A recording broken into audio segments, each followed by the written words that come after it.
Excuse बंद कर दो, नो एक्सक्यूज, बहाने नहीं चाहिए। अब आपने इतने सारे लोगों को सुना, आप कल से सुनते आ रहे हैं, आप कल तक और सुनेंगे।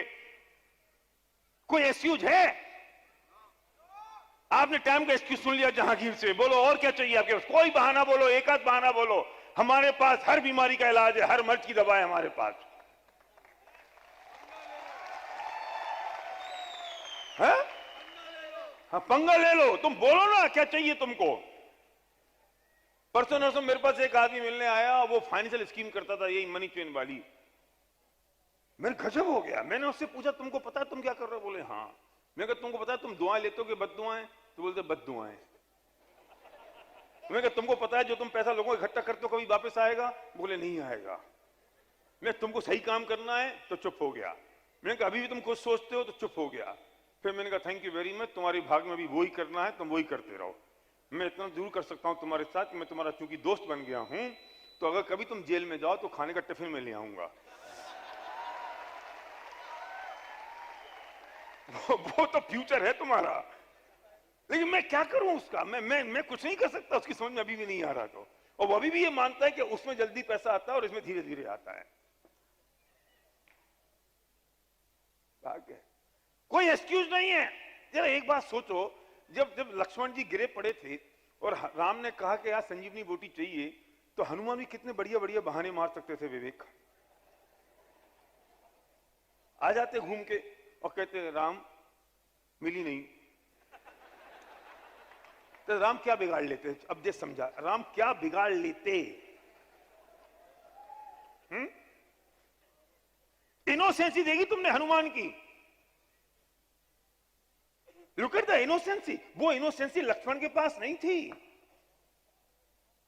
जो हनुमान के पास इनोसेंसी थी। राम ने कहा संजीवनी बूटी चाहिए, लक्ष्मण को जिंदा करना है। कहां मिलेगी? उस पर्वत पे मिलेगी। चले गए, समझ में नहीं आई कौन सी है। अगर तुम हनुमान होते विक्रम तो क्या करते? सोचो जरा, तुम सब हनुमान हो तो तुम क्या करते? आके कहते मैंने कोशिश तो बहुत की पर मुझे मिली नहीं।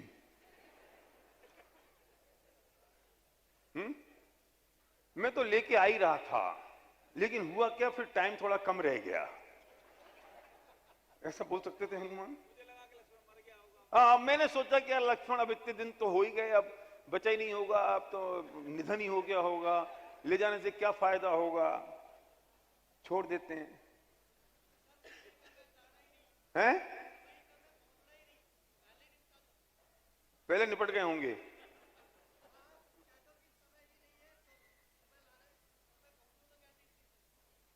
कितने बहाने हो सकते थे? सच बोलो, तुम जितने बहाने मारते हो अपनी अपलाइन से, ये सारे हनुमान जी भी तो मार सकते थे राम से। उनकी इनोसेंसी देखो, समझ में नहीं आ रहा ना, कुछ समझ में नहीं आ रहा कौन सी बूटी है, ये वाली बूटी है। बोले ये पहाड़ी ले चले यार।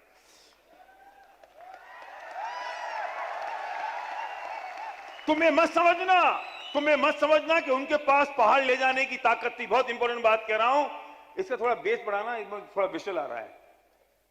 मुझे ये मत समझना कि हनुमान जी में पहाड़ उठाने की ताकत थी इसलिए उन्होंने उठा लिया। मैं दूसरी बात कहने जा रहा हूं, बहुत इंपॉर्टेंट बात है, ध्यान से सुनना। ये चलना फिरना बंद कर दो भैया, जहां खड़े हो वहीं पे बैठ जाओ, जल्दी कुर्सी ले लो। ये मत समझना कि हनुमान जी के पास ताकत थी और इसलिए उन्होंने कह दिया कि चलो पहाड़ ले चलते हैं। नहीं, उनके पास बहाने नहीं थे, उनके पास स्ट्रॉन्ग बर्निंग डिजायर थी, उनके पास राम के प्रति सबमिशन था, उनको लक्ष्मण से प्रेम था और उनको काम जो डिसाइड किया था वो करना था। इसलिए उनके पास इतनी ताकत पैदा हो गई कि पहाड़ भी उठा लिया उन्होंने।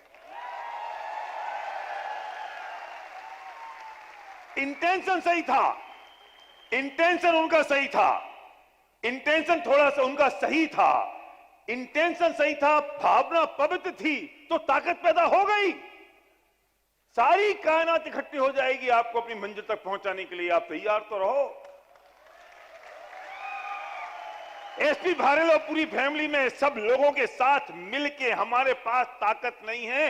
ये सारे डीसीडी ड्यूसीडी के पास मिलके ताकत नहीं है कि हम इतना बड़ा हुजूम खड़ा कर सकें, तूफान और क्रांति पैदा कर सकें।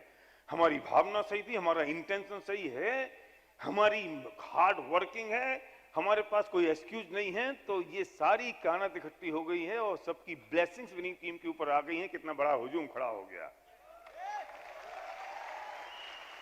श्री राम, तुमने रामायण देखी ना? रामायण, वो जितने भी वो देवी देवता है ना, जितने भी देवी देवता हैं, मुझे लगता है कि उनके पास कोई काम ही नहीं था। वे राम कुछ भी करते थे तो वे ऐसे फूल बरसाते थे। कोई काम बचा ही नहीं था उन देवी देवताओं के पास। क्यों? उन्हें देवी देवताओं को बुलाया, उन्हें कहा कि देवी देवताओं से तुम आ जाओ फूल बरसाने के लिए। अरे भगवान को बुलाने से कभी भगवान नहीं आया करते हैं। तुम अपना काम करते रहो, वे इंतजार कर रहे हैं किसके ऊपर फूल बरसाने हैं।